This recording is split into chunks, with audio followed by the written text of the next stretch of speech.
Flash ಆಗ್ತಾನೆ. ಮೊದಲಿಗೆ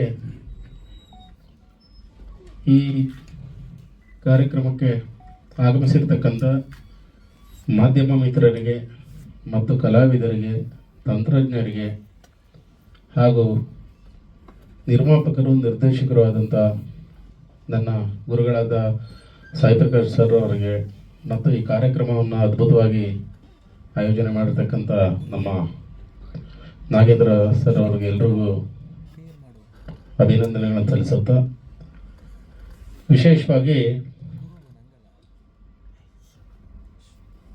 ಈ ಹಾಡನ್ನು ನೋಡಿದಾಗ ನನಗೆ ನೆನಪಾದಂಥದ್ದು ಮತ್ತು ನನ್ನ ಗಮನಕ್ಕೆ ಬಂದಂಥ ವಿಚಾರ, ಇತ್ತೀಚಿನ ದಿನಗಳಲ್ಲಿ ಬರ್ತಾ ಇರ್ತಕ್ಕಂಥ ಸಿನಿಮಾಗೂ ಇವತ್ತಿನ ಈ ಹಾಡಿನ ಸನ್ನಿವೇಶವನ್ನು ನೋಡಿದಾಗ ಈ ಅದ್ಭುತವಾಗಿ ಈ ಹಾಡುಗಳ ಸಾಲುಗಳನ್ನು ಬರೆದಿರ್ತಕ್ಕಂಥ ನಮ್ಮ ಸನ್ಮಿತ್ರರಾದ ನಾಗೇಂದ್ರ ಪ್ರಸಾದ್ರವರಿಗೂ ಮತ್ತು ಸಾಯಿ ಪ್ರಕಾಶ್ ಸರ್ ಅವರಿಗೂ ಮೊದಲನೇದಾಗಿ ವಿಶೇಷವಾಗಿ ಅಭಿನಂದನೆಯನ್ನು ಸಲ್ಲಿಸ್ತೇನೆ. ಯಾಕಂದರೆ ಕೋವಿಡ್ ಸಮಯದಲ್ಲಿ ಏನೇನು ಅನಾಹುತಗಳಾಯಿತು ಇಡೀ ಪ್ರಪಂಚದಲ್ಲಿ, ಬರೀ ನಮ್ಮ ಭಾರತ ದೇಶಕ್ಕೆ ಮಾತ್ರವಲ್ಲದೆ ಇಡೀ ಪ್ರಪಂಚದಲ್ಲಿ ಆದಂಥ ಸಾವು ನೋವುಗಳು ಮತ್ತು ಹಸಿವು, ಕಷ್ಟ, ಅವ್ರು ಮಾಡ್ತಾ ಇರ್ತಕ್ಕಂಥ ವ್ಯವಹಾರ ಲಾಸ್ ಆಗಿ ಎಷ್ಟೆಷ್ಟು ಇವತ್ತು ಆತ್ಮಾಹುತಿ ಮತ್ತು ಆತ್ಮಹತ್ಯೆ ಮಾಡಿಕೊಳ್ಳತಕ್ಕಂಥ ಒಂದೇ ದಾರಿ ಅಂತೇಳಿ ಎಷ್ಟೋ ಜನ ಒಂದು ಪ್ರಪಂಚದಾದ್ಯಂತ ಕಾಯಿಲೆ ಬಂದು ಸುಮಾರು ಕೋಟ್ಯಾಂತರ ಜನ ನರಳಾಡಿದರು, ಲಕ್ಷಾಂತರ ಜನ ಅದರಲ್ಲಿ ಬದುಕನ್ನು ಕಳ್ಕೊಂಡ್ರು. ಕೆಲವರು ಅದರಿಂದ ಸಾವಿನಿಂದ ಗೆದ್ದು ಬಂದು ಹೊರಗೆ ಬಂದು ಈ ಸಮಯದಲ್ಲಿ ಆದಂಥ ವ್ಯಾವಹಾರಿಕವಾಗಿ ಆರ್ಥಿಕವಾಗಿ ಆದಂಥ ನಷ್ಟಕ್ಕೆ ಆತ್ಮಹತ್ಯೆ ಮಾಡಿಕೊಂಡವರು ಭಾಳಷ್ಟು ಜನ ನಮ್ಮ ಕಣ್ಣು ಮುಂದೆ ಉದಾಹರಣೆಗಳಿದೆ. ಕಷ್ಟಕ್ಕೆ ಆತ್ಮಹತ್ಯೆ ಒಂದೇ ಪರಿಹಾರ ಅಲ್ಲ. ಹಠ ಹೊಂದಿದ್ರೆ, ಛಲ ಹೊಂದಿದ್ರೆ, ಆ ಗುರಿಯನ್ನು ನಾವು ಬೆನ್ನತ್ತುವಂತಹ ಕೆಲಸವನ್ನು ನಾವು ಮಾಡಿದರೆ ನಾವು ಎಂತಹ ಕಷ್ಟದ ಸಂದರ್ಭದಲ್ಲೂ ಸಹ ನಾವು ಹೊರಗೆ ಬರ್ಬೋದು ಅನ್ನುವಂಥದ್ದನ್ನ ಈ ಚಿತ್ರದ ಮುಖಾಂತರ ಎಲ್ಲರೂ ಸಹ ಅದ್ಭುತವಾಗಿ ನಟನೆ ಮಾಡಿರ್ತಕ್ಕಂಥದ್ದು ನೋಡಿದ್ದೀನಿ, ಕೇಳಿದ್ದೀನಿ. ಸಾಯಿ ಪ್ರಕಾಶ್ ಅವರು ನಿರ್ದೇಶನ ಮಾಡಿರ್ತಕ್ಕಂಥ ಸಿನಿಮಾಗಳು ಯಾವುದೂ ಸಹ ಫೇಲ್ಯೂರ್ ಆಗಲಿಲ್ಲ. ಏಕೆ ಅಂತಂದರೆ ಹಲವಾರು ಕಷ್ಟದ ಸನ್ನಿವೇಶಗಳಲ್ಲಿ ಅವ್ರಿಗೆ ಎಷ್ಟೇ ಕಷ್ಟ ಬಂದರೂ ಸಹ ಎದೆಗುಂದದೆ ನಿರ್ಮಾಪಕರಿಗೆ ಮತ್ತು ಕಲಾವಿದರಿಗೆ ಒಳ್ಳೆಯ ಹೆಸರು ಮತ್ತು ಕೀರ್ತಿಯನ್ನು ತಂದುಕೊಟ್ಟಿರ್ತಕ್ಕಂಥ ಕೀರ್ತಿ ನಮ್ಮ ಗುರುಗಳಾದಂಥ ಸನ್ಮಾನ್ಯ ಸಾಯಿ ಪ್ರಕಾಶ್ ಸರ್ ಅವ್ರಿಗೆ ಸೇರ್ತದೆ. ನನ್ನ ಅವರ ಒಡನಾಟ 22 ವರ್ಷದ ಸ್ನೇಹ. ಅವರ ಜೊತೆ ನಾನು ಹಿಂದೆ ಹೇಗಿದ್ದೇನೋ ಇವತ್ತು ಹಾಗೇ ಇದ್ದೇನೆ, ಮುಂದೇನೂ ಹಾಗೇ ಇರ್ತೇನೆ. ಮಾಧ್ಯಮದ ಮುಖಾಂತರ ಹೇಳಲಿಕ್ಕೆ ಇಚ್ಛೆ ಪಡ್ತೇನೆ.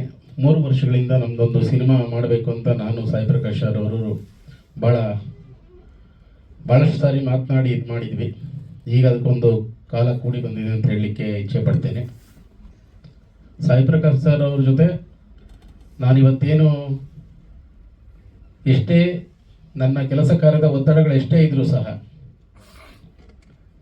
ನಾನಾಗಲಿ ನಮ್ಮ ಗಣೇಶ್ ರಾವ್ ಅವರಾಗಲಿ ಎಲ್ಲರೂ ಸಹ ನಾವು ಪಕ್ಷದಲ್ಲಿ ನಾವು ಕೆಲಸ ಮಾಡ್ತಾ ಇದ್ದೀವಿ, ಸಂಘದಲ್ಲಿ ಕೆಲಸ ಮಾಡ್ತಾ ಇದ್ದೀವಿ. ನಮ್ಮ ಒತ್ತಡ ಎಷ್ಟೇ ಇದ್ರೂ ಸಹ ಸಾಯಿ ಪ್ರಕಾಶ್ ಸರ್ ಅವರಿಗೆ ಕಷ್ಟದ ದಿನಗಳಲ್ಲಿ ಬೆನ್ನೆಲುಬಾಗಿ ನಿಂತು ಅವರ ಮನೆ ಮಗನಾಗಿ ನಾನು ಅವ್ರ ಜೊತೆ ನಿಂತಿದ್ದೇನೆ.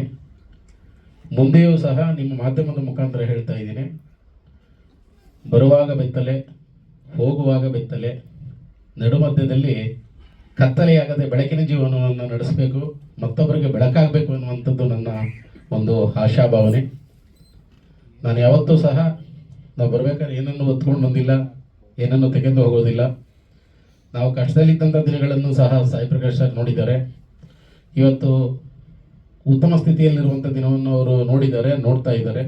ಬಟ್ ಆದರೆ ನಮ್ಮಲ್ಲಿ ಬಂದಂಥ ಅಧಿಕಾರ, ಅಂತಸ್ತು ಏನೇ ಬದಲಾವಣೆ ಆಗ್ಬೋದು, ನಮ್ಮಲ್ಲಿರ್ತಕ್ಕಂಥ ಮಾನವೀಯತೆ, ಸಹೋದರತ್ವ ಮತ್ತು ಸಹಕಾರದ ಬಾಂಧವ್ಯ ಯಾವತ್ತೂ ಬದಲಾಗಬಾರ್ದು ಅಂತ ಹೇಳ್ತಾ ಈ ಸಿನಿಮಾ ಮುಖಾಂತರ ಈ ಸಿನಿಮಾದಲ್ಲಿ ಇನ್ನೂ ಹೆಚ್ಚಿನ ರೀತಿಯಲ್ಲಿ ಅವರು ಸಕ್ಸಸ್ಸನ್ನು ಕಾಣಬೇಕು.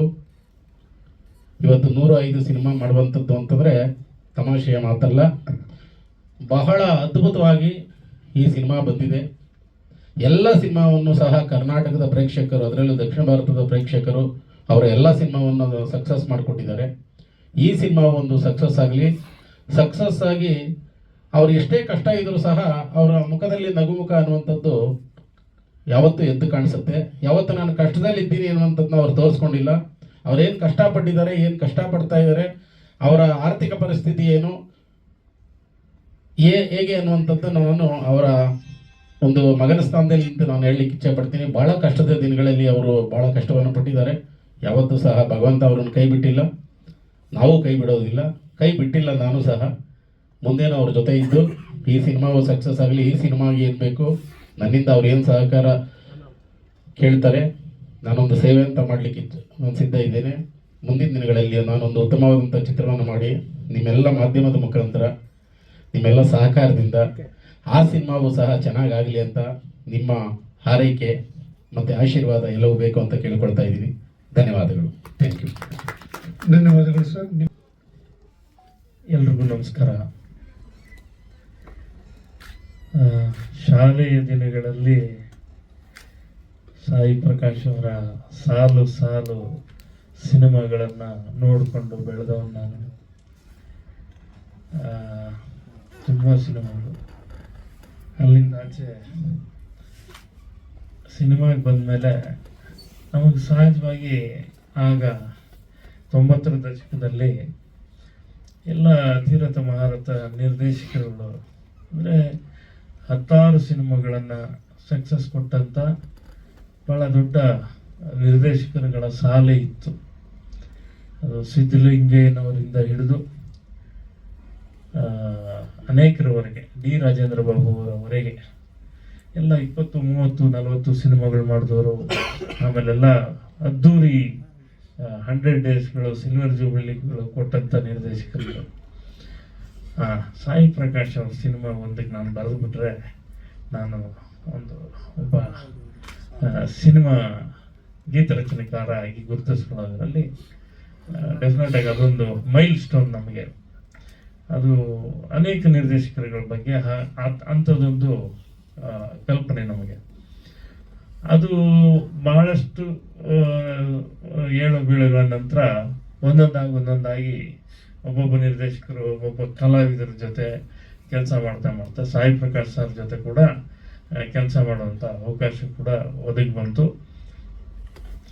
ಈ ಸಿನಿಮಾ ಅಂತ ಬಂದಾಗ ಅವರು ಇಂಥದ್ದೊಂದು ಕಾನ್ಸೆಪ್ಟ್ ಮಾಡ್ತಿದ್ದೀನಿ, 2 ಹಾಡಬೇಕು, ಅದೊಂದು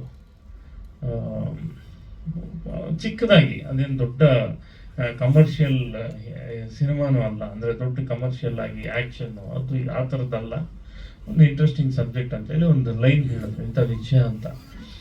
ನನಗೆ ಅನಿಸಿದ್ದು, ಮನುಷ್ಯ ಈ ಕಥೆಗಾರ ಅನ್ನೋನು ಯಾವಾಗಲೂ ಒಳಗಡೆ ಇದ್ದೇ ಇರ್ತಾನೆ. ಅವರ ಬದುಕನ್ನು ಕೂಡ ಕಥೆಯಾಗಿಸಿದವರು ಅವರು ಸಾಯಿ ಪ್ರಕಾಶ್ ಅವರು. ಅವ್ರ ಬದುಕಿನ ಒಂದು ಭಾಗವನ್ನು ಕೂಡ ಕಥೆಯಾಗಿಸಿದವರು. ಈ ಸಿನಿಮಾ ಕೂಡ ಹಾಗೇನೆ. ಒಬ್ಬ ನಿರ್ಮಾಪಕ ತುಂಬ ಸೋತ್ರೆ ಮತ್ತೆ ಎದ್ದು ಬರೋಕ್ಕೆ ಪ್ರಯತ್ನ ಪಡ್ತಿರ್ತಾನೆ ಮತ್ತು ಕಷ್ಟಪಡ್ತಿರ್ತಾನೆ. ಅನೇಕರು ನಾನು ನೋಡಿದ್ದೀನಿ, ಸಿನಿಮಾ ಒಂದಷ್ಟು ವರ್ಷ ದುಡಿಮೆ ಮಾಡ್ತಾ ಏಳು ಬೀಳಲ್ಲಿ ಇಲ್ಲೇ ದುಡಿಯುವಂಥ ನಿರ್ಮಾಪಕರು ಅನೇಕರು. ಕೆಲವರು ಬೇರೆ ಕೆಲಸಕ್ಕೂ ಹೊರಟೋಗ್ತಾರೆ, ಅಂದರೆ ಬೇರೆ ಏನೋ ಉದ್ಯಮ ಮಾಡ್ತಾರೆ, ಹೋಟೆಲ್ ಉದ್ಯಮನೋ, ಲ್ಯಾಂಡ್ ಬಿಸ್ನೆಸ್, ಏನೋ ಬೇರೆ ಉದ್ಯಮ ಮಾಡ್ತಾರೆ. ಆದರೆ ಈ ತಂತ್ರಜ್ಞರುಗಳಿಗೆ ಸಿನಿಮಾ ಒಂದ್ಸಲ ಬಂದಮೇಲೆ ಆ ತಂತ್ರಜ್ಞ ಸಿನಿಮಾ ಬಿಟ್ಟು ಹೋಗೋದಕ್ಕೆ ಸಾಧ್ಯವೇ ಇಲ್ಲ.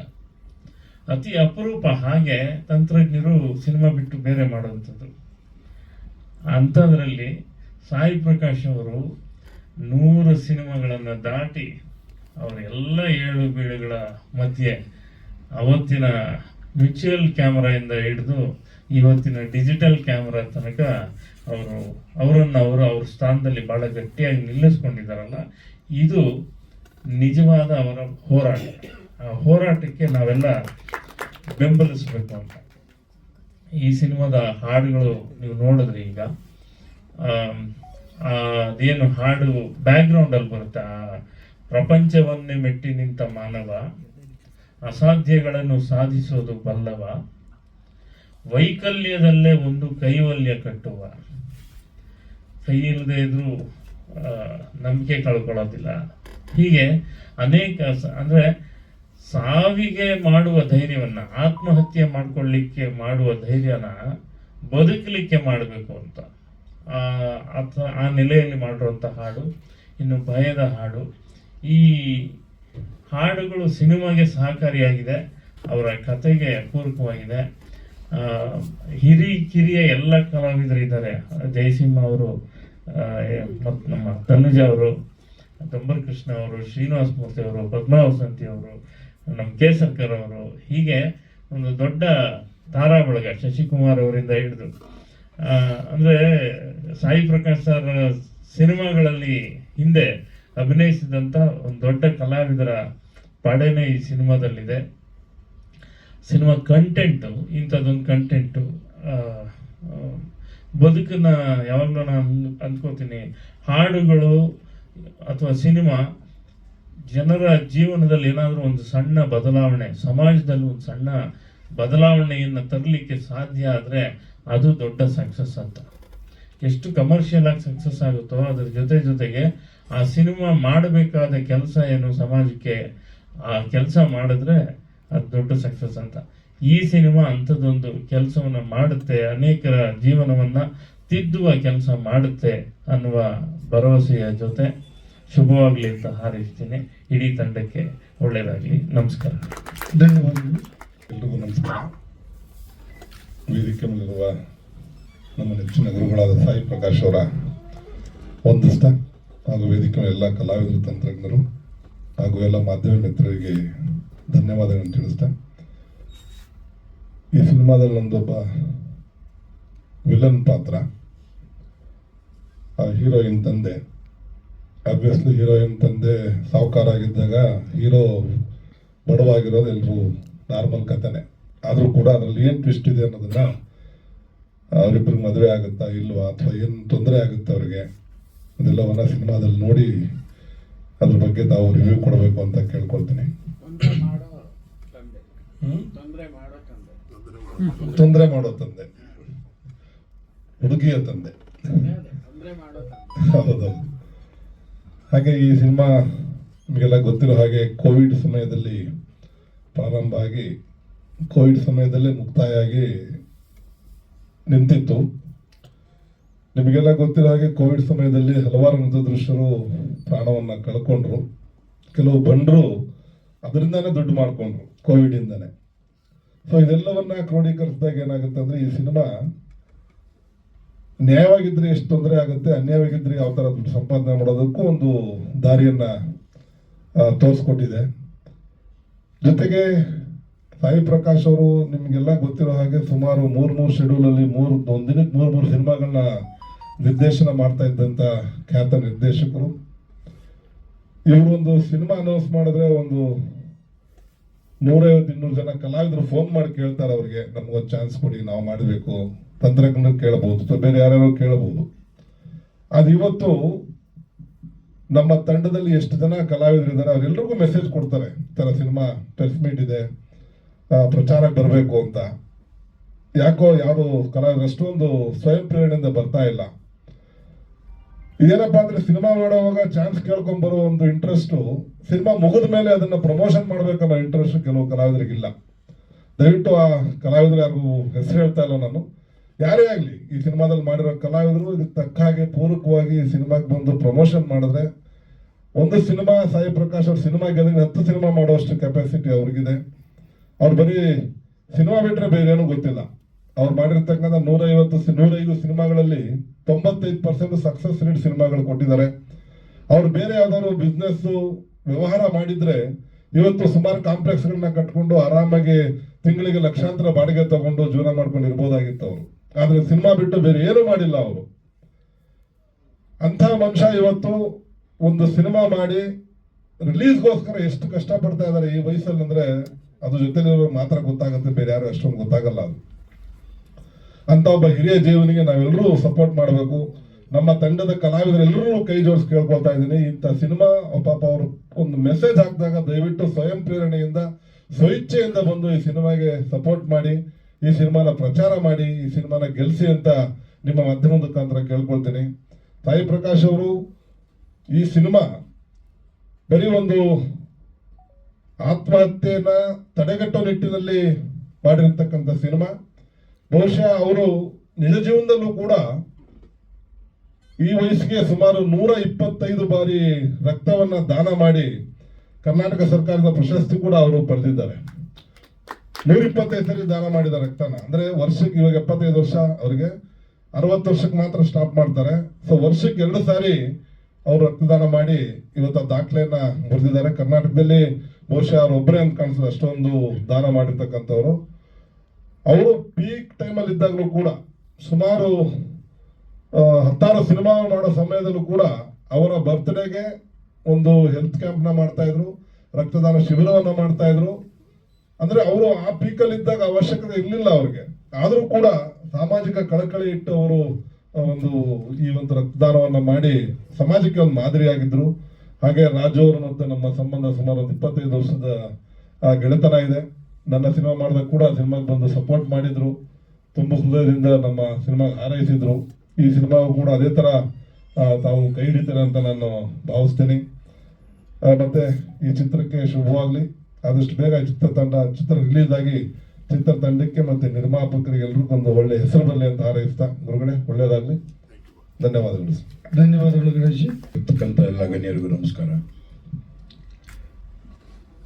ಸಾಯಿ ಪ್ರಕಾಶ್ ಅವ್ರದ್ದು ನಂದು ಒಡನಾಟ ಸುಮಾರು ಒಂದು 30-35 ವರ್ಷದಿಂದ ಇದೆ. ಅವ್ರ ಸಿನಿಮಾಗಳಲ್ಲಿ ಒಂದು 10 ಸಿನಿಮಾಗಳಲ್ಲಿ ಆ್ಯಕ್ಟ್ ಮಾಡಿದ್ದೀನಿ. ನಾನು ಸುಮಾರು ಒಂದು 46 ವರ್ಷದಿಂದ ಸಿನಿಮಾ ಇಂಡಸ್ಟ್ರಿಯಲ್ಲಿ ಇದ್ದೀನಿ. ಬಾಲನಟನಾಗಿ ಬಂದಾಗಿಂದ ನಾನು ವರ್ಕ್ ಮಾಡಿದಂಥ ಡೈರೆಕ್ಟರ್ಸ್ಗಳಲ್ಲಿ ಸಾಯಿ ಪ್ರಕಾಶ್ ಅವ್ರನ್ನ ನೋಡಿದ್ರೆ ಏನನ್ಸುತ್ತೆ ಅಂದರೆ ಸಿಂಪಲ್ ಪರ್ಸನ್. ನಾನು ಇದುವರೆಗೂ ಅವ್ರನ್ನ ಕೋಪಿಸ್ಕೊಂಡಿರೋದೇ ನೋಡಿಲ್ಲ. ಯಾವುದೇ ಒಂದು ವಿಷಯದಲ್ಲಾಗಲಿ ಎಷ್ಟೇ ಸೀರಿಯಸ್ ಮ್ಯಾಟ್ರ್ ಆದ್ರೂ ಅವರು ಸಾವಧಾನದಿಂದ, ತಾಳ್ಮೆಯಿಂದ, ಎಂಥ ಒಂದು ಕಠಿಣವಾದ ಪರಿಸ್ಥಿತಿ ಬಂದರೂ ಅವರು ಕೋಪಿಸ್ಕೊಳ್ಳದೆ ಶಾಂತಿಯಿಂದ ಅವರು ಒಂದು ನಡೆ ನುಡಿಯಿಂದ ಅವರು ಇಷ್ಟು ವರ್ಷ 104 ಸಿನಿಮಾಗಳು ಮಾಡಿ ಇಷ್ಟು ವರ್ಷ ಇದ್ದಾರೆ ಅಂದರೆ ಅದೊಂದು ಮುಖ್ಯ ಕಾರಣ ಅಂತ ನಾನು ಹೇಳ್ತೀನಿ. ಈ ಸಿನಿಮಾನ ನಾನು ನೋಡಿದೆ. It's a challenging subject. ಈ ಥರ ಒಂದು ಸಬ್ಜೆಕ್ಟ್ನ ಮಾಡಲಿಕ್ಕೆ ಬೇರೆ ಯಾರು ಧೈರ್ಯ ಮಾಡಲ್ಲ. ಸಾಯಿ ಪ್ರಕಾಶ್ ಅವರು ವೆರೈಟೀಸ್ ಆಫ್ ಕಥೆಗಳನ್ನ ಮಾಡಿದ್ದಾರೆ. ಕಮರ್ಷಿಯಲ್ ಆಗಿರ್ಬೋದು, ಭಕ್ತಿ ಪ್ರಧಾನವಾದ ಚಿತ್ರಗಳಾಗಿರ್ಬೋದು, ಎಲ್ಲ ಥರದಲ್ಲೂ ಎಕ್ಸ್ಪೆರಿಮೆಂಟ್ ಮಾಡಿದ್ದಾರೆ. ಆದರೆ ಈ ಥರ ಒಂದು ಸಬ್ಜೆಕ್ಟ್ಗೆ ಕೈ ಬೇಕು ಅಂದರೆ ನಿಜವಾಗ್ಲೂ ಧೈರ್ಯ ಇರಬೇಕು.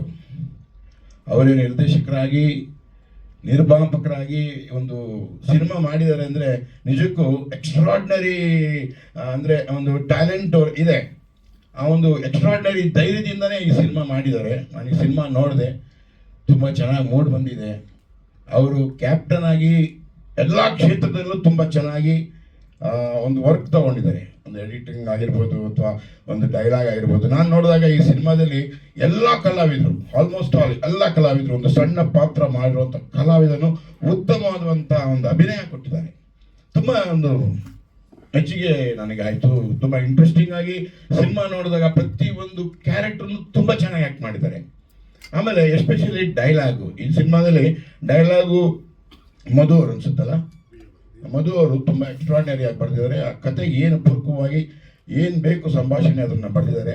ಆಮೇಲೆ ನಮ್ಮ ಗೆಳೆಯರಾದಂಥ ನಾಗೇಂದ್ರ ಪ್ರಸಾದ್ ಅವರು ರಚನೆ ಮಾಡಿದಂಥ ಹಾಡುಗಳನ್ನ ಈಗ ನೋಡಿದ್ವಿ, ಎಷ್ಟು ಪವರ್ಫುಲ್ ಆಗಿದೆ, ಎಷ್ಟು ಮೀನಿಂಗ್ ಇದೆ ಆ್ಯಂಡ್ ಎಷ್ಟು ಕತೆಗೆ ಪೂರಕವಾಗಿದೆ ಅನ್ನೋದನ್ನ ನೀವೆಲ್ಲ ನೋಡಿದ್ರಿ. ಈ ಸಿನಿಮಾದಲ್ಲಿ ಒಂದು ಸುಮಾರು ಕಷ್ಟಗಳನ್ನ ಇಟ್ಕೊಂಡು ಒಂದೊಂದು ಕ್ಯಾರೆಕ್ಟರ್, ಒಬ್ಬ ರೈತ ಆಗಿರ್ಬೋದು, ಒಬ್ಬ ಬಿಸ್ನೆಸ್ ಮ್ಯಾನ್ ಆಗಿರ್ಬೋದು, ಒಬ್ಬ ಲವರ್ ಆಗಿರ್ಬೋದು, ಒಂದು ಈ ಥರ ಒಂದು ಸಾಕಷ್ಟು ಒಂದು ಕ್ಯಾರೆಕ್ಟರ್ಸ್ಗಳು ಇಟ್ಕೊಂಡು ಅವ್ರಿಗೆ ಏನು ಕಷ್ಟಗಳು ಬರುತ್ತೆ ಅನ್ನೋದನ್ನ ಈ ಸಿನಿಮಾದಲ್ಲಿ ತೋರಿಸಿದ್ದಾರೆ. ಆ ಕ್ಯಾರೆಕ್ಟರ್ಸ್ಗಳು ಕೊನೆಗೆ ಆತ್ಮಹತ್ಯೆ ಮಾಡ್ಕೋಬೇಕು ಅನ್ನೋ ಲೆವೆಲ್ಗೆ ರೇಂಜ್ಗೆ ಹೋಗ್ತಾರೆ. ಜೀವನ ಒಂದು ಚದುರಂಗ ಅಂತ ಹೇಳ್ತಾರೆ ಎಲ್ಲರೂ. ಸೊ ಚದುರಂಗ ಅಂದಾಗ ಒಂದು ಆಟ ಆಗಿದ್ರು ನಾವು ಆ ಟೇಬಲ್ ಮೇಲೆ ಕುಂತಾಗ ನಮ್ಮ ಅಪೋನೆಂಟು ನಮ್ಮ ವೈರಿಯವರು ಒಂದು ಮೂಮೆಂಟ್ಸ್ ಮಾಡ್ತಾ ಇದ್ದಾಗ ಒಂದು ಅಪೋನೆಂಟ್ ಮೂವ್ಮೆಂಟ್ ಮಾಡಿದಾಗ ಇನ್ನೊಂದು ಅಪೋನೆಂಟು ಕಷ್ಟದಲ್ಲಿ ಸಿಲುಕ್ತಾರೆ. ಸೊ ಹಾಗೇನು ಮಾಡ್ತೀವಿ ನಾವು? ಯೋಚನೆ ಮಾಡ್ತೀವಿ, ಟೈಮ್ ತಗೋತೀವಿ. ಆ ಸಂಕಷ್ಟ ಏನಿದೆ, ಆ ಸಮಯದಲ್ಲಿ ಏನು ಪ್ರಾಬ್ಲಮ್ ಆಗಿದೆ ಅದನ್ನ ನಾವು ಅದರಿಂದ ಹೊರಗೆ ಬರಬೇಕು ಅಂದ್ಬಿಟ್ಟು ನಾವು ಥಿಂಕ್ ಮಾಡ್ತೀವಿ, ಮೈಂಡ್ ನಾವು ಹೊರಗೆ ಕೊಡ್ತೀವಿ. ಸೊ ಹಾಗೇನೆ ಒಂದು ಜೀವನದಲ್ಲಿ ಒಬ್ಬ ಮನುಷ್ಯನಿಗೆ ಕಷ್ಟ ಬಂದಾಗ ನಾವು ಯೋಚನೆ ಮಾಡಬೇಕು. ಯೋಚನೆ ಮಾಡಿದಾಗ ಎಂಥ ಒಂದು ಕಷ್ಟ ಪರಿಸ್ಥಿತಿಗೂ ನಮಗೆ ಒಂದು ಸಾಲ್ವೇಷನ್ ಸಿಕ್ಕೇ ಸಿಗುತ್ತೆ. ಹಾಗೆ ಒಂದು ದಾರಕ್ಕೆ ಗಂಟಾದಾಗ ಆ ಗಂಟನ್ನ ಬಿಡಿಸಕ್ಕೆ ಪ್ರಯತ್ನ ಪಡ್ಬೇಕು ನಾವು. ಗಂಟನ್ನ ಬಿಡ್ಸಕ್ಕೆ ಪ್ರಯತ್ನ ಪಟ್ಟಾಗ ಡೆಫಿನೆಟ್ ಆಗಿ ಆ ದಾರ ಮತ್ತೆ ನೆಟ್ಟಗಾಗುತ್ತೆ. ಸೊ ಆಗೋದಿಲ್ಲ, ಗಂಟು ಬಿಡ್ಸಕ್ಕಾಗಲ್ಲ ಅಂದ್ಬಿಟ್ಟು ಕಟ್ ಮಾಡಿದ್ರೆ ಅಲ್ಲೇ ಎಂಡ್ ಆಗಿಬಿಡುತ್ತೆ. ಸೊ ಆ ಒಂದು ಒಳ್ಳೆ ಮೆಸೇಜ್ ಇರುವಂಥ ಈ ಚಿತ್ರ, ಆ ದಾರ ಕಟ್ ಮಾಡಿದೆ, ಆ ದಾರನ ಕಂಟಿನ್ಯೂ ಆಗಿ ಆ ಗಂಟು ಬಿಡಿಸಿ ಜೀವನನ ಫರ್ದರ್ ಕಂಟಿನ್ಯೂ ಮಾಡೋಕ್ಕೆ ಏನೇನೆಲ್ಲ ಬೇಕು, ಏನೇನೆಲ್ಲ ಸಾಲ್ವೇಷನ್ ಬೇಕು, ಆ ಸಾಲ್ವೇಷನ್ ಯಾಕೆ ಬೇಕು, ಆ ಸಾಲ್ವೇಷನ್ ಯಾಕೆ ಬೇಕಾಗಿದೆ, ಯಾವ ಸಮಸ್ಯೆಗಳಿದೆ, ಆ ಎಲ್ಲ ಸಮಸ್ಯೆಗಳಿಗೂ ಈ ಸಿನಿಮಾದಲ್ಲಿ ನಮಗೆ ಒಂದು ಮೆಸೇಜ್ ಇದೆ. ತುಂಬ ಒಳ್ಳೆ ರೀತಿಯಲ್ಲಿ ಈ ಸಿನಿಮಾ ಮಾಡಿದರೆ ನಾನು ನೋಡಿದ್ದೀನಿ, ತುಂಬ ಒಳ್ಳೆ ಮೆಸೇಜ್ ಇದೆ. ಸೊ ತಾವು ಮಾಧ್ಯಮ ಮಿತ್ರರು ಈ ಚಿತ್ರಕ್ಕೆ ಹೆಚ್ಚಿನ ಪ್ರಚಾರ ಕೊಟ್ಟು 104 ಸಿನಿಮಾ ನಿರ್ದೇಶನ ಮಾಡೋದೊಂದು ಒಂದು ಸುಲಭ ಅಲ್ಲ. ನಮ್ಮ ನಾಗೇಂದ್ರ ಪ್ರಸಾದ್ ಅವರು ಹೇಳಿದ್ರು, ಮಿಚಲ್ ಕ್ಯಾಮ್ರಾಯಿಂದ ಹಿಡಿದು ಇವತ್ತು ದಿನ ಡಿಜಿಟಲ್ ಕ್ಯಾಮ್ರಾದವರೆಗೂ ಬಂದಿದ್ದಾರೆ. ಅಂದರೆ ಈ ಸೋ ಅಪ್ಡೇಟೆಡ್ ಅಂತ ನಾನು ಸಾಯಿ ಪ್ರಕಾಶ್ ಅವ್ರಿಗೆ ಹೇಳೋದು. ಸೊ ಇವತ್ತು ಯಂಗ್ಸ್ಟರ್ಸ್ಗೆ ಈಕ್ವಲ್ ಚಾಲೆಂಜಿಂಗ್ ಆಗಿ ಸಿನಿಮಾ ಮಾಡ್ತೀನಿ ಮುಂದೆನೂ ಮಾಡ್ತಾರೆ.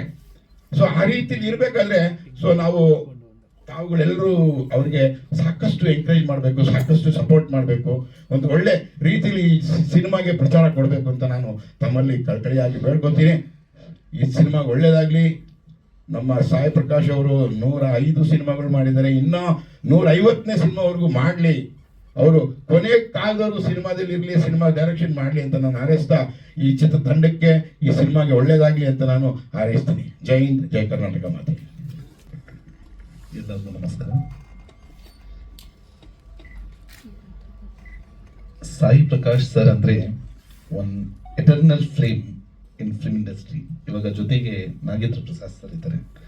Nagendra Prasad sir heart beat of emotions ಅಂತ ಹೇಳ್ತೀನಿ ಪೋಯಟ್ರಿ. ಇದು 2 ಜನ ಸೇರಿದ್ದಾರೆ. ಒಂದೇ ದಿನ ಸಾಯಿ ಪ್ರಕಾಶ್ ಸರ್ ಬೆಳಗ್ಗೆ ಬಂದಿದ್ರು ಆಫೀಸ್ಗೆ, ಈ ಫಿಲ್ಮ್ ಸ್ವಲ್ಪ ರಿಲೀಸ್ ಮಾಡಬೇಕು ಅಂತ. ಓಕೆ ಸರ್, ನಾನು 100% ಮಾಡೋಣ. ಅದೇ ದಿನ ನಾಗೇಂದ್ರ ಸರ್ ಮನೆಗೆ ಹೋಗಿದ್ದೀನಿ. ಅಲ್ಲಿ ಅದೇ ಸಾಂಗ್ ಎಡಿಟಿಂಗ್ ಮಾಡ್ತಾ ಇದ್ರು. ಆ ಸಾಂಗ್ ಹಾರ್ಟ್ ಬೀಟ್ ಯಾವ ಥರ ಇದೆ ಅಂದರೆ 100% it will touch Kannada film industry. ಮತ್ತು ಯಾವತ್ತೂ ನಾವು ಹೇಳ್ತೀವಿ, ಮನಸ್ಸು ಸಂತೋಷವಾಗಿದ್ದಷ್ಟು ಮಾಡುವ ಕೆಲಸನೂ ಸುಂದರವಾಗಿರ್ತದೆ ಅಂತ. ಅದೇ ಥರ ಈ ಫಿಲ್ಮ್ ಬಂದಿದೆ. ನಾವು ಎಲ್ಲರೂ ಜೊತೆಗೆ ಇದಕ್ಕೆ ಸಪೋರ್ಟ್ ಮಾಡೋಣ ಮತ್ತು ಈ ಫಿಲ್ಮ್ಗೆ ಹಿಟ್ ಮಾಡೋಣ. ಥ್ಯಾಂಕ್ ಯು, ಧನ್ಯವಾದ. ಎಲ್ರಿಗೂ ನಮಸ್ಕಾರ. ನನ್ನ ಹೆಸರು ಜಯಸಿಂಹ ಅಂತ. ಇದು ನನ್ನ ಮೊದಲನೇ ಫಿಲ್ಮು. ಮೊದಲನೇದಾಗಿ ಇಲ್ಲಿ ಬಂದಿರುವಂಥ ಪಾತ್ರಿಕಾ ಮಿತ್ರರಿಗೆ ಎಲ್ರಿಗೂ ನನ್ನ ನಮಸ್ಕಾರ. ಡಿಜಿಟಲ್ ಆಗಿರ್ಬೋದು, ಪ್ರಿಂಟ್ ಮೀಡಿಯಾದವರಾಗಿರ್ಬೋದು, ಎಲ್ರಿಗೂ ನನ್ನ ನಮಸ್ಕಾರ. ಫಸ್ಟ್ ಇಲ್ಲಿ ಬಂದಿರುವಂಥ ನಮಗೆ chief guest Raju sir, thank you so much sir. ನಮ್ಗೆ ಬಂದಿದ್ದೀರಾ, ಸಪೋರ್ಟ್ ಮಾಡ್ತಾ ಇದ್ದೀರಾ, ಥ್ಯಾಂಕ್ ಯು ಸೋ ಮಚ್. ಆಮೇಲೆ ಇವತ್ತು ನಾವು ಸಾಂಗ್ ಬಿಡುಗಡೆಗೋಸ್ಕರ ಬಂದಿದ್ದೀವಿ. ಸೊ ನಮ್ಮ ಸಾಂಗ್ ಬಿಡುಗಡೆಗೆ ಹೀರೋ ಅನ್ನ ಹೇಳ್ಬೋದು Nagendra Prasad sir. Thank you so much sir. ತುಂಬ ಚೆನ್ನಾಗಿತ್ತು ನಿಮ್ಮ ಸಾಂಗ್ಸು, ತುಂಬ ಚೆನ್ನಾಗಿ ಬಂದಿದೆ. Thank you so much. ಆಮೇಲೆ ನಮ್ಮ ಸಿನಿಮಾದಲ್ಲಿ ಕೆಲಸ ಮಾಡಿರುವಂಥ ಆರ್ಟಿಸ್ಟ್ ಎಲ್ರಿಗೂ ನನ್ನ ನಮಸ್ಕಾರ. ಸೊ ಈ ಸಿನಿಮಾದಲ್ಲಿ ನನ್ನ ಪಾತ್ರೆಗೆ ಬಂದರೆ, ನಾನೊಂದು ಕಾಲೇಜ್ ಸ್ಟೂಡೆಂಟ್, BSc ಅಗ್ರಿಕಲ್ಚರ್ ಓದಿರುವಂಥ ಒಂದು ಸ್ಟೂಡೆಂಟ್ ನನ್ನ ಪಾತ್ರೆ. ನಾನೊಬ್ಬ ಬಡವನ್ ಮಗ. ಇಲ್ಲಿ ಅವರು ನಮ್ಮ ಮಾವ ಆಗಿರ್ಬೇಕು, ನಮ್ಮ ಗಣೇಶ್ ರಾವ್ ಸರ್ ನಮ್ಮ ಮಾವ ಕ್ಯಾರೆಕ್ಟರ್ ಮಾಡಿದ್ದಾರೆ ಇದರಲ್ಲಿ. ಸೊ ಅವ್ರ ಮಗಳನ್ನ ನಾನು ಪ್ರೀತಿಸೋ ಒಂದು ಕ್ಯಾರೆಕ್ಟರ್ ಇದು. ಸೊ ಈ ಸಿನಿಮಾದಲ್ಲಿ ನಮ್ಗೆ ಒಂದೊಂದು ಒಳ್ಳೆ ಪಾತ್ರನ ಕೊಟ್ಟಿದ್ದಾರೆ. So thank you so much Sai Prakash sir. So ನಿಜವಾಗ್ಲೂ ಅದೃಷ್ಟ ಅಂತ ಹೇಳ್ಬೋದು. ಯಾಕಂದರೆ 105 ಸಿನಿಮಾ ಮಾಡಿದ್ದಾರೆ. ಅವ್ರ ಎಕ್ಸ್ಪೀರಿಯನ್ಸ್ ಮುಂದೆ ನಾವು ಏನೂ ಇಲ್ಲ. 1-2 ಸಿನಿಮಾ ಮಾಡಿದ್ರೇ ಎಲ್ಲೋ ಏನೇನೋ ಮಾತಾಡ್ತಾ ಇದ್ದಾರೆ ತುಂಬ ಜನರು. ಸೊ 105 ಸಿನಿಮಾ ಮಾಡಿರುವಂಥ ಸಾಯಿ ಪ್ರಕಾಶ್ ಸರ್ ಡೈರೆಕ್ಷನಲ್ಲಿ ನನಗೆ ಅವಕಾಶ ಸಿಗುವಂಥದ್ದು ನನ್ನ ಯಾವುದೋ ಪೂರ್ವಜನ್ಮ ಅದೃಷ್ಟ ಅಂತ ನಾನು ಭಾವಿಸ್ತೀನಿ. ಸೊ ನನಗೆ ಈ ಅವಕಾಶ ಕೊಟ್ಟಿರೋದಕ್ಕೆ ಥ್ಯಾಂಕ್ ಯು ಸೋ ಮಚ್. ಆಮೇಲೆ ಈ ವೇದಿಕೆನ ನಮಗೆ ನೀವು ಏರ್ಪಾಟು ಮಾಡಿರೋದಕ್ಕೆ ನಮ್ಮ ಪಿ ಆರ್ ಒ ನಾಗೇಂದ್ರ ಸರ್ಗೆ ತುಂಬ ತುಂಬ thanks sir. Thank you so much sir. So ಈ ಸಿನಿಮಾ ಒಳ್ಳೆ ರೀಚ್ ಆಗಬೇಕು, ಎಲ್ಲರೂ ಸಪೋರ್ಟ್ ಮಾಡಬೇಕು ಅಂತ ಎಲ್ಲರನ್ನ ಬೇಡ್ಕೊಳ್ತಾ ಥ್ಯಾಂಕ್ ಯು. ನೀವು ನಾಗೇಂದ್ರ ಪ್ರಸಾದ್ಗೆ ಹೀರೋ ಅಂದ್ರಲ್ಲ. ಎಲ್ರಿಗೂ ನಮಸ್ಕಾರ. ಇಲ್ಲಿ ನಡೆದಿರುವಂತಹ ಎಲ್ಲ ಗಣ್ಯರಿಗೂ, ಪತ್ರಿಕಾ ಮಾಧ್ಯಮದವರಿಗೂ ಎಲ್ಲರಿಗೂ ನನ್ನ ಹೃತ್ಪೂರ್ವಕ ವಂದನೆಗಳು. ಸೆಪ್ಟೆಂಬರ್ 10 ಸಾಯಿ ಪ್ರಕಾಶ್ ಸರ್ ಅವರ 105ನೇ ಚಿತ್ರ. 5 ಕುಟುಂಬದ ಕಥೆಗಳನ್ನ ಜೋಡಿಸ್ಕೊಂಡು ಮಾಡಿರೋವಂಥ ಚಿತ್ರ. ಮನಸ್ಸಿದ್ದರೆ ಮಾರ್ಗ, ಈಸಬೇಕು ಇದ್ದು ಜಯಿಸಬೇಕು ಅಂತ ಸಮಾಜಕ್ಕೆ ಒಂದು ಮೆಸೇಜನ್ನ ಕೊಟ್ಟಿದ್ದಾರೆ. ಈ ಚಿತ್ರದಲ್ಲಿ ನನಗೆ ಅವಕಾಶ ಕೊಟ್ಟಿದ್ದಕ್ಕೆ ತುಂಬ ಧನ್ಯವಾದಗಳು ಸರ್. ಅವ್ರ ಜೊತೆ ನಾನು ಸುಮಾರು ಒಂದು 10 ಮೂವಿನಲ್ಲಿ ಮಾಡಿದ್ದೀನಿ. ಈ ಚಿತ್ರದಲ್ಲಿ ನನ್ನ ಪಾತ್ರ ಹಠವಾದಿ ತಾಯಿ ಕ್ಯಾರೆಕ್ಟ್ರು. ತುಂಬ ಹಠವಾದಿ. ಮಗಳು 91% ತೊಗೊಂಡ್ರು ಇಲ್ಲ 99.9% ಬರಬೇಕು ಅಂತ ಟಾರ್ಚರ್ ಕೊಡೋ ಅಂಥ ತಾಯಿ. ಸೊ ಮಕ್ಕಳ ಮೇಲೆ ಪ್ರೆಷರ್ ಮಾಡಬೇಡಿ ಅಂತ ನನ್ನ ಕುಟುಂಬದ ಕಥೆಯಲ್ಲಿ ಚಿತ್ರದಲ್ಲಿ ಹೇಳಿದ್ದಾರೆ. ಈ ಚಿತ್ರಕ್ಕೆ ಸಾಕಷ್ಟು ಬೆಂಬಲವನ್ನು ಕೊಟ್ಟು ಪತ್ರಿಕಾ ಮಾಧ್ಯಮದವರು ಪ್ರಚಾರ ಮಾಡಬೇಕು ಅಂತ ಕೇಳ್ಕೊತೀನಿ. Thank you so much. ಮಾಧ್ಯಮ ಮಿತ್ರರೆಲ್ಲರಿಗೂ ನನ್ನ ಹೃದಯಪೂರ್ವಕ ನಮಸ್ಕಾರ. ಸಿನಿಮಾ ರಂಗ ನನ್ನ ಕುಟುಂಬ. 1987 ಲೆಕ್ಕ ಹಾಕೊಂಡ್ರೆ ಬೆಟ್ಟದಷ್ಟಿದೆ ನನ್ನ ಕುಟುಂಬ. ದೊಡ್ಡ ದೊಡ್ಡ ಕಲಾವಿದರು ಮರ್ಕೊಂಡು ಸಣ್ಣ ಕಲಾವಿದರವರೆಗೂ ನಾನು ಕೆಲಸ ಮಾಡಿದ್ದೀನಿ. ಅದು ನನ್ನ ಅದೃಷ್ಟ. ಕಮರ್ಷಿಯಲ್ ಮಾಡಿದ್ದೀನಿ, ಡಿವೋಷನಲ್ ಮಾಡಿದ್ದೀನಿ, ಕಾಮಿಡಿ ಮಾಡಿದ್ದೀನಿ, ಕಣ್ಣೀರು ತರಿಸುವಂಥ ಎಷ್ಟು ಚಿತ್ರಗಳು ನಾನು ಮಾಡಿದ್ದೀನಿ. ನಾನು ಸಿನಿಮಾ ಅನ್ನೋದು ಸಮಾಜಕ್ಕೆ ಹತ್ತಿರವಾಗಿರಬೇಕು. ನಮ್ಮಿಂದ ಸಮಾಜಕ್ಕೆ, ನಮ್ಮ ಸಿನಿಮಾನಿಂದ ಯಾವ ಕೆಟ್ಟದು ಅವ್ರ ಕಿವಿಗೆ ಬರಬಾರದು, ಅವ್ರ ಕಣ್ಣು ಬಿಡಬಾರದು ಅನ್ನೋದು ನನ್ನ ಧರ್ಮ. ಈ ಧರ್ಮದ ಹಿಂದೆ ನನ್ನ ಧರ್ಮಪತ್ನಿ ಇದ್ದಾರೆ. ಅವರು ಹೆಣ್ಣನ್ನ ಬೇರೆ ರೀತಿ ತೋರಿಸಿದ್ರೆ ಅವ್ರು ಇಷ್ಟಪಡಲ್ಲ. ಅವ್ರು ಒಂದೇ ಕೇಳ್ತಾರೆ, ನಿನ್ನ ಹಿಂದಿನ ಕೆಟ್ಟದಾಗ ತೋರಿಸಿ ನೀವು ಇಷ್ಟಪಡ್ತೀರಾ, ನಿಮ್ಮ ತಂಗಿನ ಕೆಟ್ಟದಾಗ ತೋರಿಸಿ ಇಷ್ಟಪಡ್ತೀರಾ ಅಂತ ಅವ್ರು ಕೇಳೋರು. ಅದಕ್ಕೆ ಮ್ಯಾಕ್ಸಿಮಮ್ ನನ್ನ ಸಿನಿಮಾಗಳು ಯು ಯು ಯು ಆ ಕಾಲದಲ್ಲಿ ಬರೋದು. ನನಗೆ ಕಟ್ಟಿಂಗ್ಸ್ ಇರಲ್ಲ. ನನಗೆ I very clean and creative director ಆಗಿ ಹೆಸರು ಮಾಡಿದ್ದೀನಿ. ಅದಕ್ಕೆ ಕಾರಣ ಕೇವಲ ಸಾಯಿ ಪ್ರಕಾಶ್ ಮಾತ್ರ ಅಲ್ಲ, ನನ್ನ ಹಿಂದೆ ಇರುವಂಥ ನಿರ್ದೇಶಕರ ಟೀಮ್, ಬರಹಗಾರರ ಟೀಮ್, ಕ್ಯಾಮೆರಾಮನ್, ಈ ರೀತಿ 24 ಡಿಪಾರ್ಟ್ಮೆಂಟ್ಗಳು ನನಗೆ ಸಪೋರ್ಟ್ ಮಾಡಿದ್ದಾರೆ. ಯಾವತ್ತು ಸಾಯಿ ಪ್ರಕಾಶ್ ಸಕ್ಸಸ್ ಮಾಡಿದಾನೆ ಅಂತ ಹೇಳಲ್ಲ, ನನ್ನ ಟೀಮ್ನಿಂದ ನಾವು ಸಕ್ಸಸ್ ಮಾಡಿದ ಹೇಳಕ್ಕೆ ನಾನು ಇಷ್ಟಪಡ್ತೀನಿ. ನಾನು ಆ ರೀತಿ ಎಷ್ಟೋ ಜನ ತಂತ್ರಜ್ಞರು ನನಗೆ ಸಪೋರ್ಟ್ ಮಾಡಿದ್ದಾರೆ. ಇನ್ನು ನಿರ್ಮಾಪಕರು, ಅನ್ನದಾತರಂತ ಅನ್ನೋರು ಒಂದು ಪಟ್ಟನೆ ಕೊಟ್ಟು ಹೋಗಿದ್ದಾರೆ. ಎಷ್ಟೋ ಜನ ಅನ್ನದಾತ ನನಗೆ ಸಹಕಾರ ಕೊಟ್ಟಿದ್ದಾರೆ. ಅಭಿಮಾನ ದೇವತೆಗಳ ಸಹಕಾರ ಕೊಟ್ಟು ನನಗೆ ಬೆಳೆಸಿ ಇವತ್ತು 105ನೇ ಚಿತ್ರ ಮಾಡೋ ಅವಕಾಶ ಮಾಡಿಕೊಟ್ಟಿದ್ದ ಅಭಿಮಾನ ದೇವತೆಗಳು, ಅನ್ನದಾತರು, ನನ್ನ ಟೀಮ್ ಎಲ್ಲ. ಮುಖ್ಯವಾಗಿ ಈ ಸಿನಿಮಾ ಬಗ್ಗೆ ನಾನು ಹೇಳ್ಕೋಬೇಕಂದ್ರೆ, ನೈಜ ಘಟನೆ ಅನ್ನಿಸ್ತದೆ ಈ ಸಿನಿಮಾ ನಾನು ಕಥೆ ಮಾಡುವಾಗ. ಸಮಾಜದಲ್ಲಿ ಎಲ್ಲೋ ನಾವು ಫ್ರಸ್ಟ್ರೇಷನ್ಗೆ ಹೋಗ್ತಾ ಇದೀವಿ. ನಾವು ಸಣ್ಣ ಸಣ್ಣ ವಿಷಯಕ್ಕೆ ನಾವು ಏನೇನೋ ಡಿಸಿಷನ್ ತಗೊಳ್ತಾ ಇದೀವಿ. ಇವಾಗ TV ಮಾಧ್ಯಮದಲ್ಲಿ ನೋಡುವಾಗ ಬೇಜಾರಾಗತ್ತೆ. ಸಣ್ಣ ಸಣ್ಣ ವಿಷಯಕ್ಕೆ ಮಕ್ಕಳ ಸಮೇತ ಆತ್ಮಹತ್ಯೆ ಮಾಡ್ಕೊತಾ ಇದ್ದಾರೆ. ಇನ್ನು ರೈತರ ಬಗ್ಗೆ ನಾವು ಒಂದು ಮಹಾಭಾರತನೇ ಬರೀಬಹುದು. ಪ್ರೇಮಿಗಳ ಬಗ್ಗೆ ಪುರಾಣ ಕಾಲದಿಂದ ನಾವು ನೋಡ್ತಾನೆ ಇದೀವಿ ನಾವು. ಇನ್ನು ವ್ಯಾಪಾರಸ್ಥರ ಬಗ್ಗೆ ಹೇಳಬೇಕಾಗಿಲ್ಲ. ವ್ಯಾಪಾರ ಫೇಲ್ ಆದ ತಕ್ಷಣ, ಲಾಸ್ ಆದ ತಕ್ಷಣ ಅವರು ಜೀವನನೇ ಮುಗಿಸ್ಕೋಬೇಕಂತ ನಿರ್ಧಾರ ತಗೊಳ್ತಾರೆ. ಈ ರೀತಿ ಯಾವ ರಂಗದಲ್ಲಿದ್ರೂ ನಾವು ಮನುಷ್ಯರು, ನಾವು ಭಗವಂತ ಇಂಥ ಒಳ್ಳೆ ಜೀವನ ಕೊಟ್ಟಿದ್ದಾರೆ. ಕಣ್ಣಿದೆ, ಕಾಲಿದೆ, ಕೈ ಇದೆ, ಎಲ್ಲ ಇದೆ, ಬುದ್ಧಿ ಎಲ್ಲ ಇದೆ.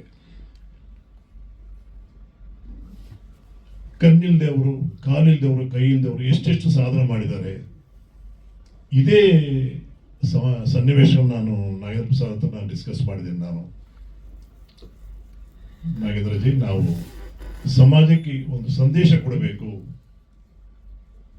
ಅನ್ನೋ ತಕ್ಷಣ ಫೆಲ್ಟ್ ಎ ಲಾಟ್. ನಾನು ಸಾಂಗು ಬರೆದು ಕೊಡಂತ ಫಸ್ಟ್ ಕೇಳಿದ್ದೀನಿ. ನಾನು ಕೇಳಿದ ತಕ್ಷಣ ನಾನು ಬರೆಯಲ್ಲ, ರೆಕಾರ್ಡ್ ಮಾಡಿಕೊಡ್ತೀನಿ ನಿಮಗೆ ಅಂತ ಹೇಳಿದ್ದೇನೆ. ನೋಡಿ ಎಷ್ಟು ಸೌಜನ್ಯನು. ಒಬ್ಬ ಟೆಕ್ನಿಷಿಯನ್ಗೆ ಇನ್ನೊಬ್ಬ ಟೆಕ್ನಿಷಿಯನ್ ಕೈ ಜೋಡಿಸುವಾಗ ಈ ಟೆಕ್ನಿಷಿಯನ್ಗೆ ತುಂಬ ಬಲ ಬರುತ್ತೆ. ನನ್ನ ಎಲ್ಲ ಟೆಕ್ನಿಷಿಯನ್ಸು ಕಲಾವಿದರೆಲ್ಲರೂ ಅದೇ ರೀತಿ ನನಗೆ ಸಹಕಾರ ಕೊಟ್ಟಿದ್ದಾರೆ ಈ ಚಿತ್ರಕ್ಕೆ. ಯಾರೂ ದುಡ್ಡು ಎಷ್ಟು ಏನು ಅಂತ ಯಾರು ಕೇಳಲಿಲ್ಲ. ಪಾತ್ರ ಹೇಳಿದ್ದೀನಿ, ಇಂಥದ್ದೇನ ಶೂಟಿಂಗ್ ಅಂತ ಹೇಳಿದ್ದೀನಿ, ಬಂದರು, ಎಲ್ಲ ಕೆಲಸ ಮಾಡಿ ಹೋಗಿದ್ದಾರೆ. ಅದು ನನ್ನ ಬಲ, ಅದು ನನ್ನ ಸಂಕೇತ, ನನ್ನ ಟೆಕ್ನಿಷಿಯನ್ ಕೊಟ್ಟಿದಂಥ ಧೈರ್ಯ. ಒಬ್ಬರಂತಲ್ಲ, ಕಲಾವಿದರು 100 ಜನ ಇದ್ದಾರೆ, 1000 ಜನ ಇದ್ದಾರೆ ಅದರಲ್ಲಿ ಕೆಲಸ ಮಾಡಿದಂಥವ್ರು. ಎಲ್ಲರ ಆಶೀರ್ವಾದದಿಂದ ನಾನು ಇವತ್ತು ಈ ಸಿನಿಮಾ ಮಾಡೋಕ್ಕೆ ಅವಕಾಶ ಸಿಕ್ತು. ಇನ್ನು ನಮ್ಮ ರಾಜು ಅವ್ರ ಬಗ್ಗೆ ಹೇಳಬೇಕಂದ್ರೆ, ಹತ್ರ 30 ವರ್ಷ ಆಯಿತು. ಆ ಕಾಲದಿಂದ ನನ್ನ ಚಿತ್ರದಲ್ಲಿ ಪಾರ್ಟ್ ಮಾಡೋರು ರಾಜು ಅವರು.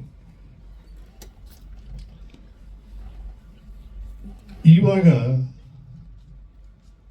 ರಾಜು ಅವರು ಹೀರೋ ಆಗಿ ನಟನೆ ಮಾಡ್ತಾ ಇದ್ದಾರೆ, ನಿರ್ಮಾಣ ಮಾಡ್ತಾ ಇದ್ದಾರೆ. ಅಂದ್ರೆ ನಾನು ನೋಡ್ತಾ ಇರುವಾಗೆ ರಾಜಕೀಯದಲ್ಲಿ ಆಗ್ಬೋದು, ಚಿತ್ರರಂಗದಲ್ಲಿ ಆಗ್ಬೋದು, ನಿಜವಾಗ್ಲೂ ಬೆಟ್ಟದಷ್ಟು ಅವರು ಬೆಳೆದಾರೆ ಅಂತ ಹೇಳಕ್ಕೆ ನಾನು ಇಷ್ಟಪಡ್ತೀನಿ. ಖುಷಿ ಆಗತ್ತೆ, ನಮ್ಮವರೊಬ್ಬರು ಸಾಧನೆ ಮಾಡಿದರೆ ತುಂಬಾ ಖುಷಿ ಆಗತ್ತೆ. ನಾನೇ ಸಾಧನೆ ಮಾಡಿದೆ ಅನ್ನೋ ಫೀಲಿಂಗ್ ನನಗಿರುತ್ತೆ.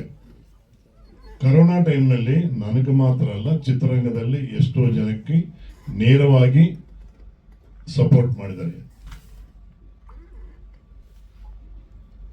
ಸಂಬಂಧ ಇಲ್ಲದೆ ರಾಜಕೀಯದಲ್ಲಿದ್ದಾರೆ, ವ್ಯಾಪಾರ ಮಾಡ್ತಾ ಇದ್ದಾರೆ.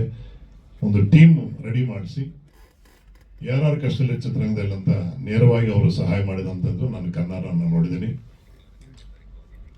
It's wonderful, heartful person.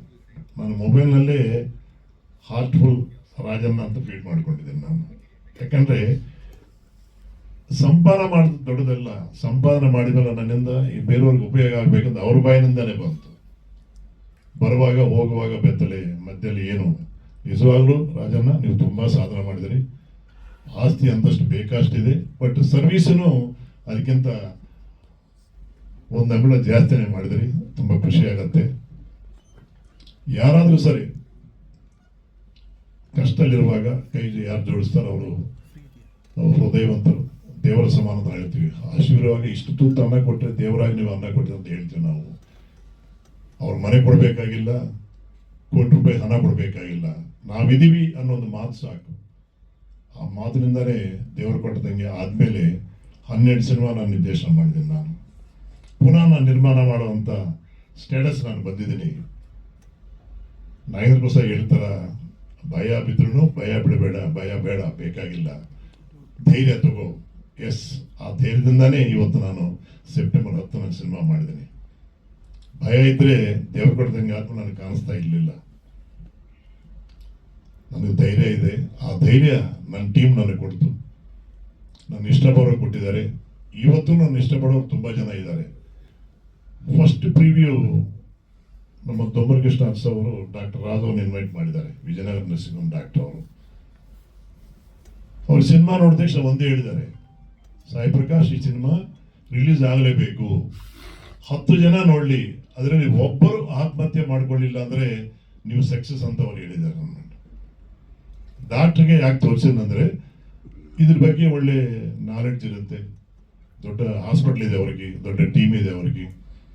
ಅವ್ರ ಸಲಹೆ ಏನು, ಇದು ರಿಲೀಸ್ ಮಾಡ್ಬೋದಾ ಮಾಡಬಾರ್ದಾ ಅನ್ನುವಾಗ ಅವ್ರು ಹೇಳಿದ್ದೊಂದೇ, ನೀವು ಮಾಡಿ, ಇದು ಜನಗಳಿಗೆ ರೀಚ್ ಆಗತ್ತೆ, ಜನಗಳಿಗೆ ಬೇಕು ಇದು ಸಮಾಜಕ್ಕೆ ಅಂತ ಭುಜ ತಟ್ಟಿದ ಮೇಲೆ ನಾನು ಈಚೆ ತಗೊಂಡು ಬೆಂಗಳೂರಿನಲ್ಲಿ ಪ್ರೆಸ್ ಮಾಡಿದ್ದೀನಿ, ಪ್ರೆಸ್ ಮೀಟ್ ಮೈಸೂರಿನಲ್ಲಿ ಮಾಡಿದ್ದೀನಿ, ಮಂಡ್ಯದಲ್ಲಿ ಮಾಡಿದ್ದೀನಿ, ದಾವಣಗೆರೆಯಲ್ಲಿ ಮಾಡಿದ್ದೀನಿ.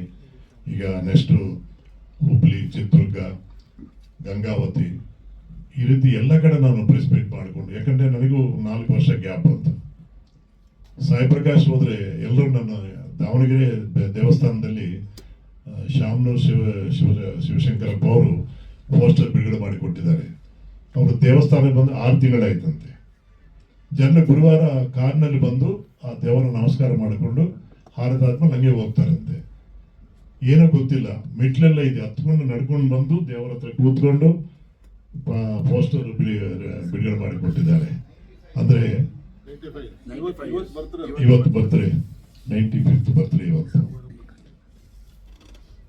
ವೀಲ್ ಚೇರ್ ಇರೋರು ನಡ್ಕೊಂಡು ಬಂದು ಮಾಡಿಕೊಟ್ಟಿದ್ದಾರೆ. ಬಾಬಾ ಅವರ ಪವರ್ ಹೆಂಗಿರುತ್ತೆ, ನನ್ನಲ್ಲಿ ಬಾಬಾ ಇದ್ದಾರೆ, ಬಾಬಾ ಆಶೀರ್ವಾದದಿಂದ ನಾನು ಇಷ್ಟು ಸಾಧನೆ ಮಾಡಿದ ಹೇಳಕ್ಕೆ ನಿಮ್ಮೆಲ್ಲರಿಗೂ ಗೊತ್ತು.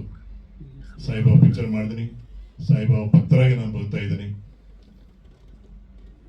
ಗಣೇಶ ಹೇಳ್ತಾರ, ಕೇವಲ ಸಿನಿಮಾ ಮಾತ್ರ ಅಲ್ಲ, ನನ್ನಿಂದ ಇನ್ನೊಬ್ಬ ಜೀವ ಉಳಿಬೇಕಂತ ನನ್ನ 18ನೇ ವರ್ಷದಿಂದ ನಾನು ರಕ್ತದಾನ ಮಾಡ್ತಾ ಬಂದಿದ್ದೀನಿ. ನಮ್ಮ ಮನೋಜ್ ಗಣೇಶ್ ಅವ್ರದ್ದು ಒಂದು ದೊಡ್ಡ ಟೀಮ್ ಇದೆ ಲಯನ್ಸ್ ಕ್ಲಬ್ದು. ಪ್ರತಿ ಬರ್ತ್ಡೇಗೆ ಅವರು 10 days 15 days ಮುಂಚೆನೇ ಅವರು ನಾನು ಮರ್ತೋಗಿತ್ತು ನಾನು ಅನ್ಕೊಂತಾರೆ ಏನೋ ಗೊತ್ತಿಲ್ಲ, ಆಗಲೇ ಫೋನ್ ಮಾಡ್ತಾರೆ, ಎಲ್ಲಿ ಅರೇಂಜ್ಮೆಂಟ್, ಎಲ್ಲಿ ಶೂಟಿಂಗು, ಸ್ಕೂಲ್ನೆಲ್ಲ ಸ್ಪಾಟ್ನೆಲ್ಲ ಅಂತ ಕೇಳ್ತಾ ಇರ್ತಾರೆ. ತುಂಬ ಸಹಕಾರ ಕೊಟ್ಟಿದ್ದಾರೆ. ನಾನೊಬ್ಬರೇ ಪ್ರಯತ್ನ ಮಾಡೋದಾಗಲ್ಲ, ನನ್ನ ಟೀಮ್ನಲ್ಲಿ 100 ಜನ ರಕ್ತದಾನ ಮಾಡೋರು. ನಾವು ಕಿದ್ವಾಯಿನಲ್ಲಿ ಮಾಡಿದ್ವಿ. ನಾವು ಕಿಡ್ನಿ ಕ್ಯಾನ್ಸರ್ ಇರೋ ಸಣ್ಣ ಸಣ್ಣ ಮಕ್ಕಳು ತುಂಬ 100 units ಮೇಲೆ ನಾವು ಅವತ್ತು ರಕ್ತದಾನ ಮಾಡಿ ಕಿದ್ವಾಯಿಗೆ ಡೊನೇಟ್ ಮಾಡಿದ್ವಿ. ನಾವು ಜೀವನದಲ್ಲಿ ನಾನು ಸಿನಿಮಾ ಮಾತ್ರ ಅಲ್ಲ, ಸಾಯಿಬಾಬಾ ಭಕ್ತನಾಗಿ ನಾನಿದ್ದೀನಿ. ಅದೇ ರೀತಿ ಸಮಾಜಕ್ಕೆ ಈ ರಕ್ತದಾನ ಮಾಡಿ ನನ್ನದಂತೂ ಒಂದು ಕೊಡುಗೆ ನಾನು ಕೊಟ್ಕೊಂಡು ಬಂದಿದ್ದೀನಿ. ನಾನು ಮಾಧ್ಯಮ ಮಿತ್ರರು ಕೇಳೋದು ಒಂದೇ, ನನ್ನ ತುಂಬ ಬೆಳೆಸಿದ್ರಿ, ನೀವು ತುಂಬ ಬೆಳೆಸಿದ್ರಿ. ಈ ಚಿತ್ರ ಸ್ಟಾರ್ ಇಲ್ಲ, ಹೀರೋ ಇಲ್ಲ, ಆದ್ರೂ ಕಥೆನೇ ಒಂದು ಹೀರೋ ಅಂತ ನಾನು ನಂಬ್ಕೊಂಡಿದ್ದೀನಿ. ನಾನು ಸ್ಟಾರ್ ಸಕ್ಸಸ್ ಆಗಬೇಕಂದ್ರೂ ಕಥೆ ಇರಬೇಕು, ಬಟ್ ಇಲ್ಲಿ ಸ್ಟಾರ್ ಇಲ್ಲದೆ ಅವ್ರ ಕಥೆ ಇದೆ. ಆ ಕಥೆನೇ ನಾನು ಸ್ಟಾರ್ ನಂಬ್ಕೊಂಡು ಧೈರ್ಯವಾಗಿ ನಾನು ಮಾಡಿದ್ದೀನಿ. ನೀವು ಹಾಡುಗಳು ನೋಡಿದ್ರಿ, ನಾಯನ್ ಪ್ರಸಾದ್ ಅವರು ಯಾವ ರೀತಿ ರಚನೆ ಮಾಡಿದ್ದಾರೆ, ಯಾವ ರೀತಿ ಮೋಟಿವೇಶನ್ ಮಾಡಿದ್ದಾರೆ, ನೀವೆಲ್ಲ ನೋಡಿದ್ರಿ. ದಯವಿಟ್ಟು ನಾನು ಕೇಳೋದು ಒಂದೇ, ಇಷ್ಟು ವರ್ಷ ಯಾವ ರೀತಿ ಸಹಕಾರ ಕೊಟ್ಟಿದ್ರು ಅದೇ ರೀತಿ ಈ ಚಿತ್ರಕ್ಕೂ ಸಹಕಾರ ಕೊಡಿ, ನನ್ನನ್ನು ಮುಂದೆ ತನ್ನಿ ಅಂತ ಕೇಳಿ ನಾನು ಇಷ್ಟಪಡ್ತೀನಿ. ನಾಗೇಂದ್ರ ಅವರು ನನ್ನ ಮೊದಲನೇ ಚಿತ್ರದಿಂದ ಬ್ರದರ್ ಆಗಿದ್ದಾರೆ. ಯಾವತ್ತು PR ಅಂತ ನಾವು ಅನ್ಕೊಳ್ಳಿಲ್ಲ. ಫಸ್ಟ್ ಪಿಕ್ಚರಿಂದ ನನಗೆ ಚೆನ್ನಾಗಿ ವರ್ಕ್ ಮಾಡಿಕೊಟ್ಟಿದ್ದಾರೆ. ಈ ಪಿಕ್ಚರ್ಗಂತೂ ಅವರು 100% ಸಪೋರ್ಟ್ ಕೊಡ್ತಾ ಇದ್ದಾರೆ. ನಾಗೇಂದ್ರ, ನಿಮ್ಮ ಸಹಾಯ ನಾನು ಹೇಳಬಾರದು. ನಮ್ಮ ಸ್ನೇಹ ಹಿಂಗೆ ಇರಲಿ. ಕಮಲ್ ರಾಜ್ ಅವರು ಒಂದಿನ ಕರೆದ್ರು ಅವ್ರ ಆಫೀಸ್ಗೆ, ನಾನು ಈ ರೀತಿ ಸಿನಿಮಾಗಳು ಮಾಡಬೇಕು, ಎಡಿಟಿಂಗ್ ಮಾಡಬೇಕು, DA ಮಾಡಬೇಕು, ಸ್ಟುಡಿಯೋ ಮಾಡಬೇಕು, ಈ ರೀತಿ ಎಲ್ಲ ಕೇಳುವಾಗ ಹೇಳಿದ್ದೀನಿ, ಕನ್ನಡ ಇಂಡಸ್ಟ್ರಿ ಒಂದು ರೀತಿ ಕಷ್ಟದಲ್ಲಿದೆಯಪ್ಪ, ನೀವು ನೋಡಿಕೊಂಡು ಕರೆಕ್ಟಾಗಿ ಮಾಡಿ ಅಂತ ನಾನು ಹೇಳಿದ್ದೀನಿ. ಅವರೂ ಕತೆ ಕೇಳಿದ್ದಾರೆ, ಸಿನಿಮಾ ಮಾಡೋಕ್ಕೆ ಅವರು ಇಷ್ಟಪಟ್ಟಿದ್ದಾರೆ. ಜೊತೆಲಿ ನಾನು ಕೇಳಿದ್ದೀನಿ, ಸಿನಿಮಾ ಮಾಡೋಕ್ಕೆ ಡಿಲೇ ಆಗ್ಬೋದು, ನನ್ನ ಪಿಕ್ಚರ್ ರಿಲೀಸ್ ಆಗಬೇಕು, ನೀವೇನಾದರೂ ಡಿಸ್ಟ್ರಿಬ್ಯೂಷನ್ ಮಾಡ್ತಾ ಅಂತ ಹೇಳಿದ ತಕ್ಷಣ ನಾನು ತಪ್ಪದೇ ಮಾಡ್ತೀನಿ sir, please come to office ಅಂತ ಹೇಳಿದ್ರು. ಆವತ್ತಿನಿಂದ ನಾನು ಸಪೋರ್ಟ್ ಮಾಡಿ ನನ್ನ ಜೊತೆಲಿದ್ದಾರೆ. ಇನ್ನೂ ಡಿಸ್ಟ್ರಿಬ್ಯೂಷನ್ ಕಾರ್ಯಕ್ರಮ ಪ್ರಾರಂಭ ಮಾಡಿಲ್ಲ, ಕೇವಲ ಪ್ರಮೋಷನಲ್ಲಿ ಇದ್ದೀವಿ ನಾವು. ಈ ಪ್ರಮೋಷನ್ ಆದಮೇಲೆ ಆ ಕಾರ್ಯಕ್ರಮ ಕೈಗೆ ತಗೊಂಡು ಸಿನಿಮಾನ ನಾವು ಸಕ್ಸಸ್ ಮಾಡೋಕ್ಕೆ ಕಮಲ್ ರಾಜ್ ಸಹಾಯ ನಾನು ತಗೊಳ್ತಾ ಇದ್ದೀನಿ. ಈ ರೀತಿ ನನಗೆ ಒಳ್ಳೇದಾಗಬೇಕಂತ ಆಸೆ ಪಡೋದು ತುಂಬ ಜನ ಇದ್ದಾರೆ. ನಾನಿದ್ರೆ 100 ಜನ ಕೆಲಸ ಸಿಕ್ಕತ್ತೆ, 100 ಜನ ಕಲಾವಿದರಿಗೆ ಅವಕಾಶ ಸಿಕ್ಕತ್ತೆ. ಇಷ್ಟು ವರ್ಷ ಯಾವ ರೀತಿ ನಾನು ಇಂಡಸ್ಟ್ರಿಯಲ್ಲಿ ಸಪೋರ್ಟ್ ಮಾಡ್ತಾ ಬಂದಿದ್ದೀನೋ, ನನ್ನ ಫೋನ್ ಬಿಸಿಲಿರೋವರೆಗೂ ನಾನು ಸಿನಿಮಾ ರಂಗದಲ್ಲಿ ನಾನು ಇರ್ತೀನಿ, ಸಹಾಯ ಮಾಡೋಕ್ಕೆ ನಾನು ಇರ್ತೀನಿ, ಕಷ್ಟಪಡೋಕ್ಕೆ ರೆಡಿಯಾಗಿದ್ದೀನಿ. ಇನ್ನೂ ಎಷ್ಟು ಸಿನಿಮಾಗಳು ನಾನು ನಿರ್ದೇಶನ ಮಾಡಬೇಕು, ನಿರ್ಮಾಣ ಮಾಡಬೇಕಂತ ಆಸೆ ನನಗಿದೆ. ಸಾಯಿಬಾಬಾ ಅವರ ಆಶೀರ್ವಾದ ನನಗೆ ಇಲ್ಲ ಅಂತ ಕೇಳ್ಕೊತಾ ಇದ್ದೀನಿ. ಇವತ್ತು ನಮ್ಮ ರಾಜು ಅವರು 1 ತಿಂಗಳಿಂದ ನಾವು ಪ್ರಯತ್ನ ಮಾಡ್ತಾ ಇದ್ದೀವಿ. ನಾವು ಇವತ್ತು ಟೈಮ್ ಬಂತು, ಯಾಕಂದ್ರೆ is very busy, entire India ಓಡಾಡೋಂಥ ವ್ಯಕ್ತಿ ಆಗಿರೋದ್ರಿಂದ ಇದೆ. ರಾಜಣ್ಣ, ನಮಗೆ ತುಂಬ ಸಂತೋಷ ಆಗತ್ತೆ ನಿಮ್ಮ ಬೆಂಬಲ. ಬೇಗ ನಮ್ಮ ಪಿಕ್ಚರ್ ಪ್ರಾರಂಭ ಆಗಬೇಕು, ನೀವು ಸಕ್ಸಸ್ ಒಳ್ಳೆ ಸಿನಿಮಾ ಕೊಡಬೇಕಂತ ನಾನು ಆಸೆ ಪಡ್ತಾ ಇದ್ದೀನಿ. ಆ ಬಾಬಾ ಅವರ ಆಶೀರ್ವಾದ ಸದಾ ನಿಮ್ಮೆಲ್ಲರ ಮೇಲೆ ಇರಲಿ ಅಂತ ನಾನು ಬಾಬಾನ ಪ್ರಾರ್ಥನೆ ಮಾಡ್ತಾ ಇದ್ದೀನಿ. Om Shri Sairam. God bless you.